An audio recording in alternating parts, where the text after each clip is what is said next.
You're fishing a bit different, Tony. Yeah, I'm fishing a stick float, Jack. I see you're fishing with a close face reel and all. That's right, yeah. I find it's a much simpler reel to use for close-in fishing. You know, it's tangle-free. With the open face reel, you've got an outside bail arm, as you know, which you've got to keep pushing over and back. You're liable to get tangles and that around it. With this one, you've just got this button in the middle. You just press it, and the line automatically gets released and hangs on your finger. And when you let your finger go, it runs out off comes free. the reel.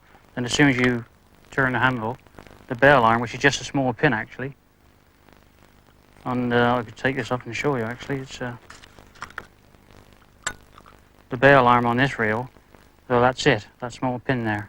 The one on the top here. That's it. Yeah, yeah. I'll just click the handle and he's out. There he is. Comes and out. when I press the button, he clicks in and it releases the line. It's a very simple reel and very easy one to use. It is, yeah. For a beginner, that would be an ideal sort of reel to use. Yeah, it would be really. Yeah, it's quite a simple reel to use.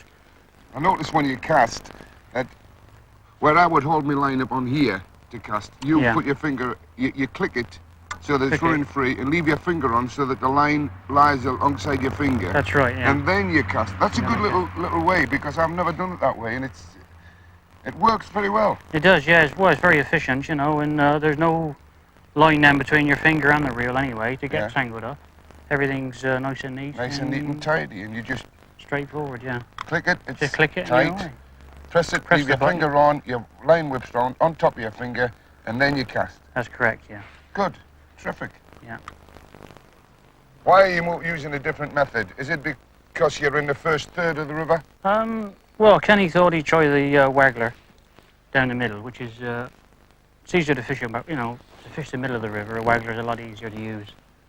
You'd never fish this method down the middle. Down the middle, you know, up to about 3 rod lengths out. It's a good method. Then you start to struggle a bit then. And where you've got the different presentation as well, with this top and bottom float and bottom end only waggler, we just thought we'd see with, you know, the different species of fish we could catch today. So tell me, Tony, the basic difference between the presentation of the bait with a waggler float and a stick float. Yeah, well, with the waggler float, the bait, basically it is the bait travels behind the float. So that you cast it out. Your float would be up in the water and the bait would be going behind it down the current. That's correct, yeah. And with a stick float? With a stick float, you fish double rubber. You know, as you know, wagglers fish bottom end only. Double rubber means that you fasten at the top and bottom, yeah. And the bottom there. That's right. And we fish down the current that way so that... That's correct, yeah. The float would be in the water and the bait would be in front of the... That's correct, yeah. The bait would always be in front of the float. That's the idea. So when you cast, the aim is to put your bait first and then pull it back into position and then let it go. Would you show us how you do that? I'll show that now, yeah. Not in your way here. No, you're okay there.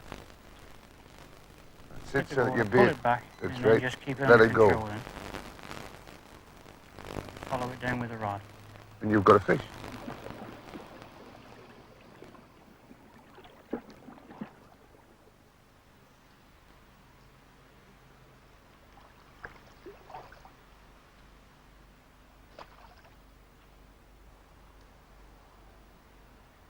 Nice little roach, that one. Yeah, it's a lovely fish. What do these run up to? Well, the record is near 4 pounds.